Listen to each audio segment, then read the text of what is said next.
Brain के दरमियान distance को कम कर सकते हैं, ऐसे ही है। अब ये देखिए आपका मोस्टली जो सिलिकॉन इंडस्ट्री है उसमें ये होता है कि आपके एन और पी टाइप चैनल, ठीक है। अब ये आपका मोस्टली अगर आपने देखा हो ट्रेडिशनल जो सेमीकंडक्टर डिवाइसेस होती हैं, ये आपका एन टाइप होता है, ये आपका पी टाइप होता है, या ये आपका पी टाइप होगा, ये आपका एन टाइप होगा। यहाँ पे आप एक चैनल बनाते हैं। अब क्या है कि ये यहाँ पे ऑटोमेटिकली जो है वो एक पी एन जंक्शन टाइप बनता जाता है। अब अगर इसको कितना कम करते जाते हैं, अब ऐसे ऐसे जब इसको पास लेके आते हैं तो ये जो पीएन जंक्शन है जो आपस में वो मर्ज होना शुरू हो जाता है। जब मर्ज होना शुरू हो जाते हैं इसका मतलब है कि दरमियान में जो गैप चैनल वो है वो खत्म हो जाएगा। जब चैनल खत्म हो जाएगा तो आपके पास वो सोर्स और ड्रेन के दरमियान चैनल नहीं होगा, तो आप उसको कर नहीं सकते। तो ये खास लिमिट के बाद आगे आपके शॉर्ट चैनल जो इफेक्ट है जितना कम कर देंगे, अब उसके इफेक्ट्स हैं, आप स्क्रीनिंग अच्छी तरीके से नहीं कर सकते। स्क्रीनिंग मीन्स कि आप इलेक्ट्रॉन्स को सेपरेट नहीं कर सकते, ठीक है। अगर आपने एक चैनल बनाना है इलेक्ट्रॉन्स का बनाया है, वो पी टाइप का बनाना है, एन टाइप बनाना, तो ऐसे नहीं होगा। तो ये शॉर्ट चैनल इफेक्ट है। तो इसको वो करने के लिए लोगों ने डिफरेंट वेज डिफरेंट वो किए हुए थे क्या करते हैं। उसका पहला था हेटेरोस्ट्रक्चर बनाया। हेटेरोस्ट्रक्चर क्या है ये तो आपको पता होना चाहिए। What is heterostructure? एक ऐसी डिवाइस जो दो मटेरियल्स, दो सेमीकंडक्टर मटेरियल से मिलके बने जिनका बैंड गैप डिफरेंट है। होमोजंक्शंस में क्या होता है, एक जो ऐसे मटेरियल्स जिनका दो सेमीकंडक्टर के साथ मिलकर बने जिनका बैंड गैप जो है वो सिमिलर हो। वो आपकी कैसे भी हो सकती है, वो ए बी भी हो सकती है, वो अपने अपनी थिकनेस के हिसाब से करेंगे। ये चलता गया क्या है, ये वैक्यूम लेवल है दोनों का आपका, ये होमो लेवल की मेरे ख्याल में होमोजंक्शन के एग्जांपल है। इसमें क्या होगा, बैंड बेंडिंग होती है लेकिन बैंड डिसकंटिन्यूटी नहीं आती। क्यों? कि दोनों का वैलेंस बैंड और कंडक्शन बैंड जो वो एक ही एज पे होता है। लेकिन जब आप करेंगे एक का ज़्यादा होगा बैंड गैप और दूसरे का कम होगा, जब आपस में ये मिलना करेंगे, स्टार्ट करेंगे, दूसरे के साथ ज्वाइन करेंगे, तो क्या होगा, यहाँ से इलेक्ट्रॉन जो है वो दूसरे की तरफ जाएंगे। तो ये आपका आ जाएगा। अब ये अपवर्ड मूव हुआ, ये इलेक्ट्रॉन जो है यहाँ पे आके घुमलेट होना शुरू हो जाएंगे। अब ये इलेक्ट्रॉन जो है वो ये जो एक वेल के थ्रू इलेक्ट्रॉन यहाँ से इस साइड को नहीं आ सकते, तो यहाँ पे आके इकट्ठे होना शुरू हो जाएंगे और ये as a well quantum well के तौर पे काम करेगा। और इलेक्ट्रॉन जो इसके अंदर है वो as a quantum electron energy state से कंबाइन करेंगे, तब एनर्जी स्टेट जनरेट हो जाएंगी। और जब एनर्जी स्टेट्स के दरमियान आपकी इलेक्ट्रॉन की वो कंडक्शन है वो सबसे ज़्यादा होगी। यहाँ बस इसमें डिलीट है।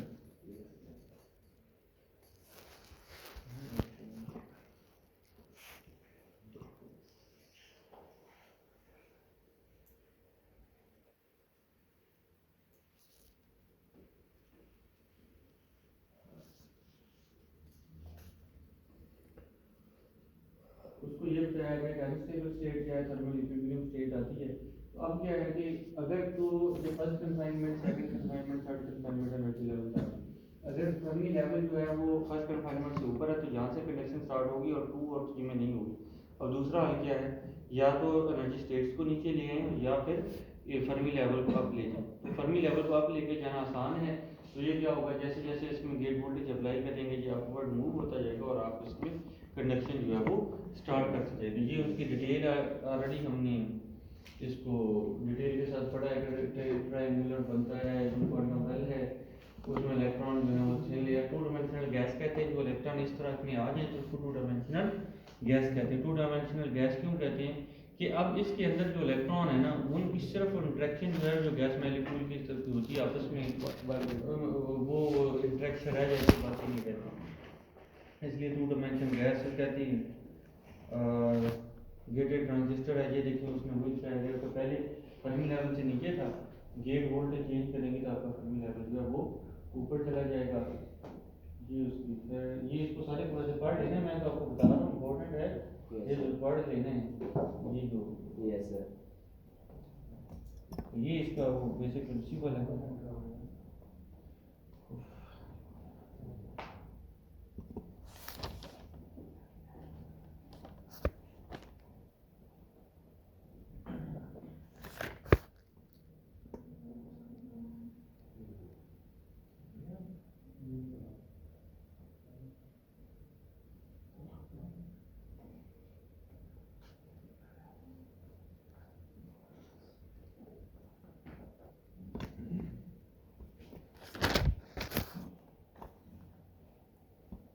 इसके बाद आ जाती है क्वांटाइज कंडक्टेंस। क्वांटाइज कंडक्टेंस से मुराद fix number of values, fix number जो आपकी क्वांटाइज कंडक्टेंस में आती है। क्यों आती है उसकी ये एग्जांपल है। गेट वोल्टेज को अप्लाई करेंगे तो कुछ एरिया पे आपकी कंडक्शन होगी और कुछ एरिया पे आपकी कंडक्शन नहीं होगी। क्यों होगी? अब ये जो वैल्यूज है, ये फर्स्ट और सेकंड कन्फाइनमेंट एनर्जी लेवल्स के बारे में बताते हैं कि ये वहाँ पे फर्स्ट, सेकंड, थर्ड। और अब यहाँ पे क्या हो रहा है, वोल्टेज आप बढ़ा रहे हैं, करंट जो है इंक्रीज नहीं हो रहा। क्यों नहीं हो रहा? अभी उसने फर्स्ट कन्फाइनमेंट एनर्जी लेवल को अचीव नहीं किया। फिर क्या है, जो ही फर्स्ट कन्फाइनमेंट एनर्जी को अप्रोच करना शुरू करेगा, करंट जो है इंक्रीज होगा, एक लेवल तक मैक्सिमम हो जाएगा। फिर आप मजीद वोल्टेज बढ़ाएंगे तो करंट जो है इंक्रीज नहीं होगा, कांस्टेंट रहेगा, फिर ऐसे बढ़ते रहेगा। तो ये आपका फर्स्ट कन्फाइनमेंट एनर्जी लेवल, ये आपका सेकंड, थर्ड। और दूसरा क्या है कि टेम्परेचर पे भी चेंज होता है। टेम्परेचर पे भी डिपेंड कर रहा होता है कि जितना टेम्परेचर कम होगा उतना ही ये फर्स्ट कन्फाइनमेंट और सेकंड कन्फाइनमेंट एनर्जी लेवल जो है वो आसानी से आपकी ये नज़दीक जो है वो आसानी से नजर आएगा। उसके बाद हमने ये जो वैल्यू आती है 2e² ओवर h की वैल्यू आती है। 2e² ओवर h क्या है? आपका एक क्वांटाइज कंडक्टेंस की वैल्यू है। अब अगर आपसे कोई पूछे कि ये 2e² h क्यों है, उसको हमने करंट डेंसिटी मेजर करनी है, J = n eV। अच्छा, उसके बाद आपने ये पढ़ा इसका कि K = mv, ये तो ऑलरेडी उसका है। I = n eV, n total number of charges, V E is the charge of electron and mu is the Fermi velocity। अब यहाँ पे n क्या है? Total number of density of state in energy state multiply by E और h cut की sorry V की value यहाँ से कैलकुलेट हो जाएगी। Vf = h कट की ओवर m। और सो नीड इसको सॉल्व कर लें। वन डायमेंशनल है तो k + k - l 2 pi over l, l 1 है तो खत्म हो जाएगा। e की हमें E = h cut k over 2m, de = h cut k और वो सारा dk ओवर 2 पाई 1 ओवर m, वो जो है de आ गया। इसको सॉल्व कर दे तो आपके पास ये वैल्यू आ जाएगी। ये कुछ उसमें से कट आपस में एक दूसरे में सॉल्व हो जाएंगी तो हमारे पास बच जाएगा 1 ओवर 2 पाई h का de ओवर e। अब डी को हम इलेक्ट्रॉन वोल्ट में भी लिख सकते हैं कि E² ओवर h आ गया। तो अगर आप इसको get the final answer including the effect off spin, अगर तो ये आपकी रेजिस्टेंस आ गई E² ओवर h जो है उसकी रेजिस्टेंस। अब इसमें हमारे पास दो है, बैलिस्टिक और नॉन बैलिस्टिक। बैलिस्टिक में क्या होता है, H1 और H2 में जब आपके यहाँ से जितने इलेक्ट्रॉन निकलते हैं उसमें चले जाए। रिफ्लेक्शनलेस और रिफ्लेक्शनलेस में क्या होगा कि यही आपका हायर कंडक्ट पे होगा, ये आपका लोअर पे और फिर आपका हायर पे। तो अब टोटल नंबर ऑफ किस चीज़ पे डिपेंड कर रहा है? It is possible to many modes. अब मोड्स क्या है कि कितने आप इलेक्ट्रॉन ने, मोड्स क्या है कि कितने नंबर ऑफ पाथ हैं उससे सोर्स से चैनल में आने के लिए। ठीक है, अगर रिफ्लेक्शनलेस नहीं है तो टोटल कंडक्शन किस चीज़ पर डिपेंड कर रही है? 2e² over h multiply by m, number of modes. अब m किस चीज़ पे डिपेंड कर रहा होता है? विड्थ ऑफ द चैनल, कि जितना उसकी विड्थ ज़्यादा होगी उतना चैनल जो है ज़्यादा होगा। और इसको अगर m है उसमें लिखा हुआ है कि फॉर एग्जांपल अगर आपके पास 15 माइक्रोमीटर की चैनल की विड्थ है तो उसको आप सॉल्व करेंगे तो 860 आपके नंबर ऑफ मोड्स आ जाएंगे। 860 नंबर ऑफ मोड्स हैं तो आपकी क्वांटाइज कंडक्टेंस जो है वो क्या नाम है, वो रेजिस्टेंस जो है वो कम से कम होगी। इसके अलावा अगर आपकी एक मोड है तो आपकी कंडक्टेंस जो है वो 12.5 किलो ओम जो है वो इतनी रेजिस्टेंस जो है वो हर सूरत आनी चाहिए, इससे कम जो है वो नहीं आ सकती। इसके बाद अगर आपके रिफ्लेक्शन लेस नहीं है तो क्या होगा, कुछ इलेक्ट्रॉन आगे जाएंगे तो फिर वापस आएंगे, फिर आगे जाएंगे, फिर वापस आएंगे। तो ये आपकी एक सीरीज बनेगी T1 T2 R1 R2। T1 T2 आपका वो आ जाएगा ट्रांसमिशन, R1 R2 आपकी रिफ्लेक्शन आ जाएगी, तो एक टेलर सीरीज बन जाएगी। टेलर सीरीज को आप हल करते जाएं और एट द डिफ्यूजर पार्ट और बैलिस्टिक डिफ्यूजर में जो आपकी लेंथ है, चैनल लेंथ जो है वो आपकी उससे कम होती है। L0 होता है आपका डिफ्यूजन, एक पॉइंट से दूसरे, एक स्कैटरिंग से दूसरे स्कैटरिंग के दरमियान जो डिस्टेंस है। तो अगर तो चैनल लेंथ कम ज़्यादा है और डिफ्यूजन लेंथ जो है वो कम है तो फिर तो आपका वो होगा डिफ्यूजिव होगा, अगर वो ऑपोजिट है तो आपका बैलिस्टिक होगा। ट्रांसमिशन है तो इसका मतलब ये है कि ये दो चीज़ों पे डिपेंड कर रहा है, 2e² m number of modes multiply by आपका ट्रांसमिशन के एक चैनल से दूसरे चैनल तक आपकी वो कितनी है, ट्रांसमिशन कितनी है। तो या इसको इन टर्म ऑफ एल और एल नॉट भी लिख सकते हैं। इनको सॉल्व करेंगे तो टोटल रेजिस्टेंस डिवाइस की किस चीज़ पे डिपेंड कर रही है, लेंथ पे। जितनी सोर्स और ड्रेन के दरमियान डिस्टेंस ज़्यादा होगा उतना ही उसकी रेजिस्टेंस ज़्यादा होगी, और जितना उसका एल नॉट ज़्यादा होगा उतने ही उसके रेजिस्टेंस कम होंगे। एल नॉट आपको ऑलरेडी बता दिया, वो आपका वो है वो एक स्कैटरिंग से दूसरे स्कैटरिंग के दरमियान जो डिस्टेंस है वो। ये इसकी समरी लिख दी है। तो दो तीन चीज़ों पे वो डिपेंड कर रहा है। जी इक्वल टू 2 इसके ओवर एम, टी की अपने वैल्यू पुट कर देनी है। आपको जब अगर कहीं आए तो ये यहाँ तक अगर आपको आए कि ये फार्मूला ड्राइव करें तो आपने ये जी इसके ओवर एम टी तक आपने इसको कैलकुलेट कर दें। कंट्रोलिंग आगे आ गया, इससे आपको पता चल जाएगा कितने नंबर ऑफ स्टेट्स हैं। तो किस चीज़ पे डिपेंड कर रहा है, आपने क्या बताना होता है, बैरियर की एनर्जी। कुछ जगा दे सो गया नहीं, प्रिंसिपल भी सो गए, साथ वाले भी सो गए। तो इलेक्ट्रॉन की एनर्जी जो है वो बड़ी इंपॉर्टेंट है।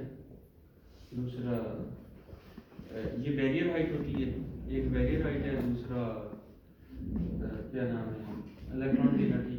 अब बैरियर की अगर हाइट जो है वो 0.3 है तो ये कितनी नंबर ऑफ स्टेट्स होंगी, 1 2।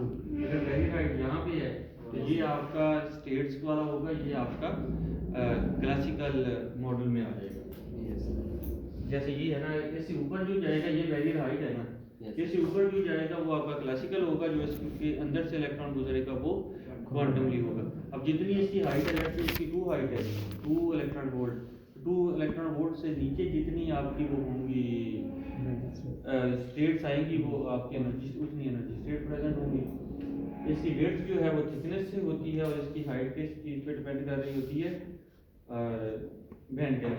सिंपल ये बताना है कि अगर जितना इसका बैंड गैप ज़्यादा होगा उतना ये इसकी हाइट बढ़ती जाएगी, और जितना इसका ये वेट होगी उतना थिकनेस होगी उतना उसकी वेट बढ़ती जाएगी। इसमें होता है ये हाई बैंड गैप होता है, ये आपका लोअर बैंड गैप स्ट्रक्चर होता है। रेजोनेंट टनलिंग डायोड्स में क्या करते हैं, हम वोल्टेज अप्लाई करते हैं। यहाँ पे क्या होता है कि आप वोल्टेज अप्लाई करते हैं,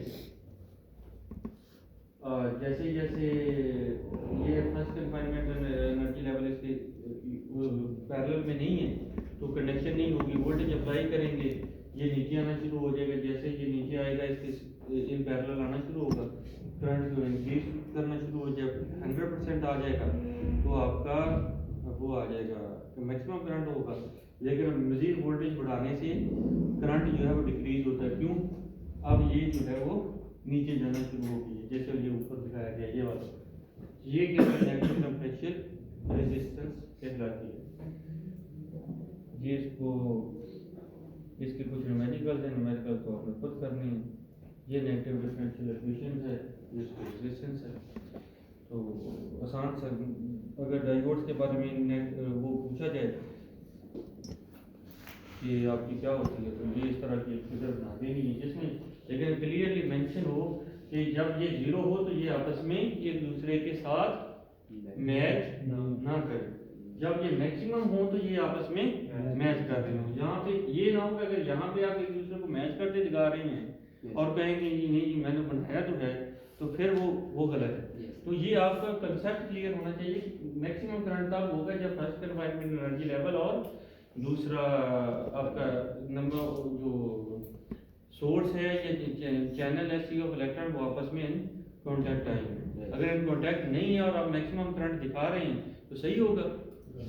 बस इतना जो सारी गलती करते हैं वो यही है, वो कहते हैं बस बना दिया ऐसे एक वो बनाई और साथ इस तरह के 3-4 बना दी, बेशक सारा एक जैसे बना दी, तो फिर वो कहते हैं सर बनाया तो है ना, वो इतना तो गलती हो ही जाती है।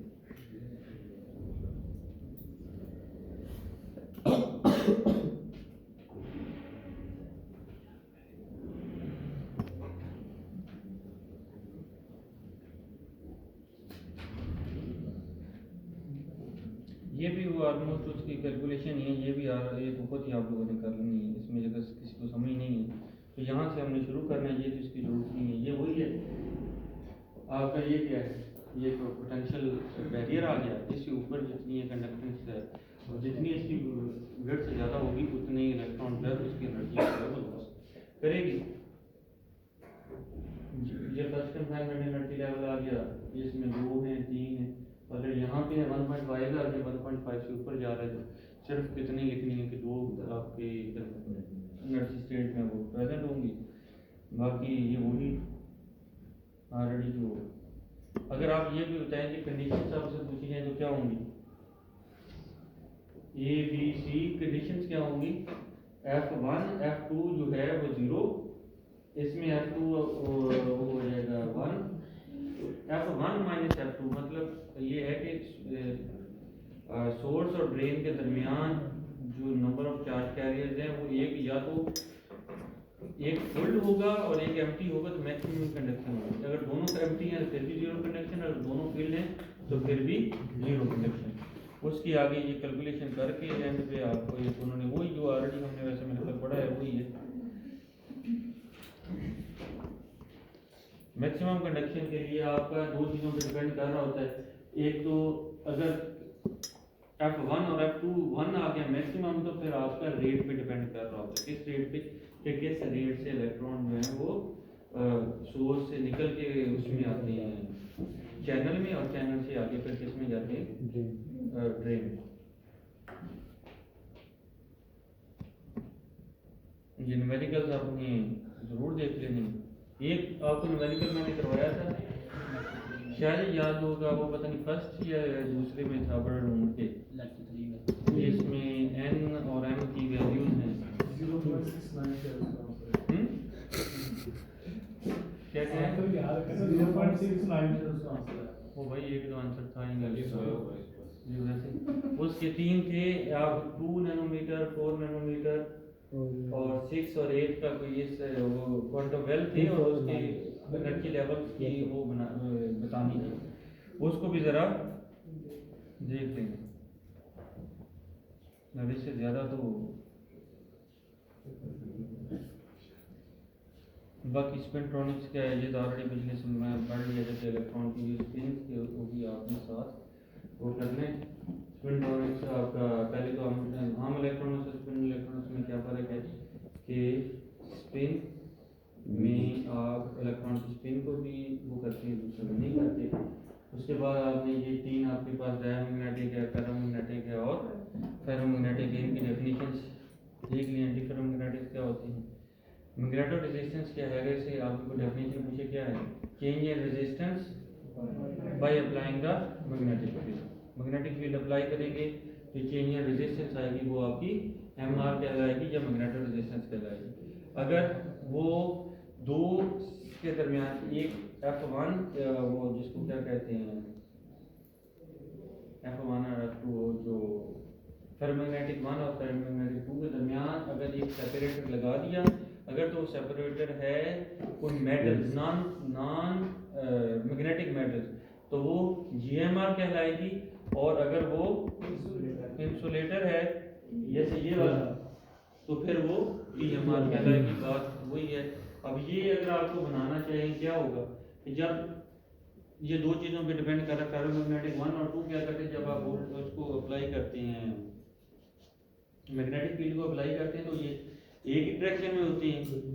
जब आहिस्ता आहिस्ता अप्लाई करते हैं एक पॉइंट आता है कि ऊपर वाला जो है वो जल्दी फ्लिप कर जाता है और दूसरे वाला देर से फ्लिप करता है। क्यों, ये एक इंटरनल प्रॉपर्टी है, ये 2 चीज़ों पे डिपेंड कर रही है, या तो साइज पे या फिर मटेरियल्स की प्रॉपर्टी पे। अगर दोनों एक तरह के F1 और F2 की बजाय आप फेरोमैग्नेटिक 1 और 2 की बजाय सिर्फ एक लिखेंगे तो आपके पास TMR और GMR जो है वो नहीं आएगी। क्यों नहीं आएगी, क्योंकि सेम टाइम वो फ्लिप कर जाएंगे, या तो कॉन्टैक्ट रेजिस्टेंस ज़्यादा हो जाएगी या तो हाँ, तो वो इसलिए आपने ये ग्राफ बनाना है, अगर आ गया तो इस तरह का आ जाएगा बस। बाकी तो TMR की एप्लीकेशन देख लें, स्पिनट्रॉनिक्स की एप्लीकेशन वो देखें कि कहाँ पे है, स्पिन की टाइप्स भी देख लें, ये आपकी कौन सी है, वर्टिकल आ गया CPPP और CPP current perpendicular to plane current इस तरफ को मूव कर रहा है, दूसरे में करंट जो है बैकवर्ड को मूव कर रहा है। ये बाकी सारी चीज़ें